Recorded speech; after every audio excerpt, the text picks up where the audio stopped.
What's going on, my friends? Chris here. I want to bring you all an update today of Bitcoin. Right now we're sitting at 46,954. We're up about 1.94%. What I want to do is give you some detail here. We're going to look at Bitcoin on the 4-hour time frame right now, and some of the areas that I really believe you should write down or have alerts at, because they're going to be the most important for you. So the number one thing, guys, we're paying attention to right now is to see if we can hold $45,000. That's the area I'm paying attention to for support, and then it's going to be up to around 46,000. So those are the two areas, the main areas for support that we need to hold if we're going to make this move and get a nice bounce to the upside here. Another possibility for us is if we're able to get over top of $47,700. So you can see this right here. You can see we've wicked up to it a few times. If we're able to get over top of that, we have a potential of back testing this trend line, which from the area we're at right now, you're looking at roughly, it could be 5 to 7%. If we get a nice back test of this, then we'd have to see what we do up in that area. Happens over 50% of the time. Definitely a possibility here that we need to watch and pay attention for, but that's if we're able to break that 47,424. Right now we're looking at this on the 4-hour to get some detail. Okay, and with this detail, I'm paying a lot of attention to the candles here and seeing if we can hold higher lows. So right now we could even draw a trend line, guys, and what we're going to look for is the most touches. Okay, so we're going to pull this over and we'd go right about here is the trend line I'm going to pay attention to that we need to continue to hold if we're going to make this move to the upside. And sometimes, guys, when we fall so hard and so fast, it's almost like a gap in stocks. You can make it up on the other side, and that would give us a retest of this area, and then we'd have to see where we're at. Also, if you take a look at this fall from the high down to the low, we have to look at a bounce potentially to that 0.618 there, which would be at around $49,000. So that's a potential right now. And what I've basically been doing is playing Bitcoin, Ethereum, and Litecoin. I was trading this up in here. I was keeping smaller positions like I talked to you guys about, but I was using stop losses. So when this higher low broke here, I got stopped out of my positions.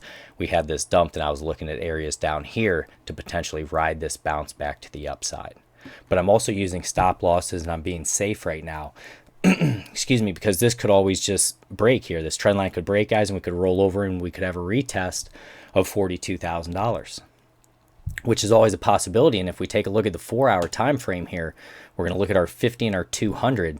You can see our 200 in white could potentially act as overhead resistance. That's right around all these wicks as well, and that's going to be at 47,500. So that's another area I'm going to be watching. But I'm going to keep those stop losses in. If it moves in my direction, that's great.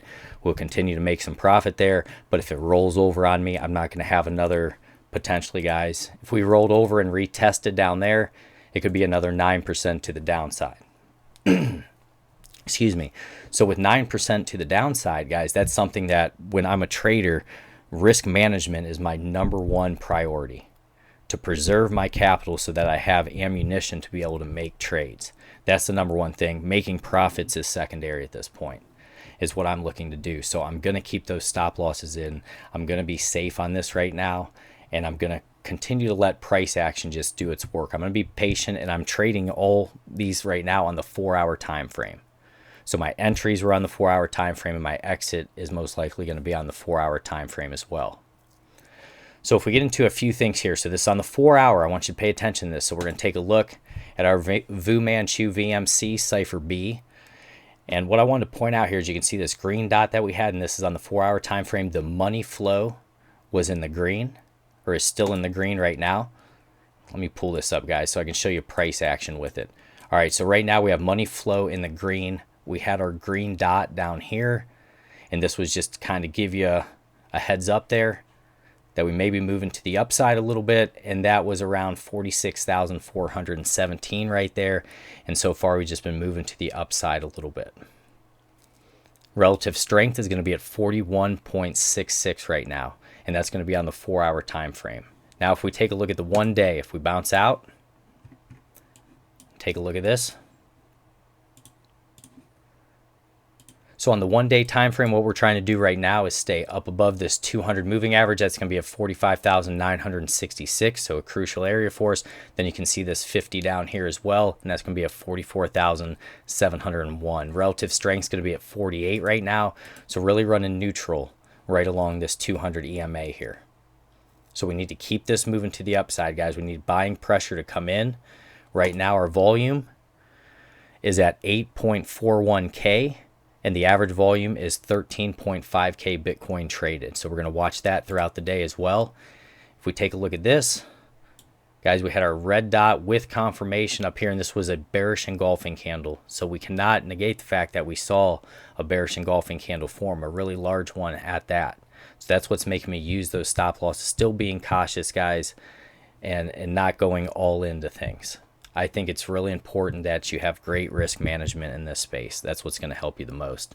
Money flow still is in the green there. And if we take a closer look at that, you can see how we've just been moving to the downside there. We're going to have to see what happens.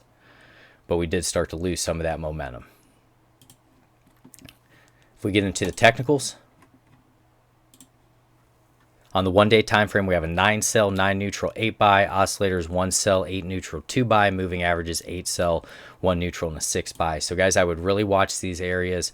Think they can help you out. Be safe out there. Anything can happen in this space. Remember that. God bless you all. Take care.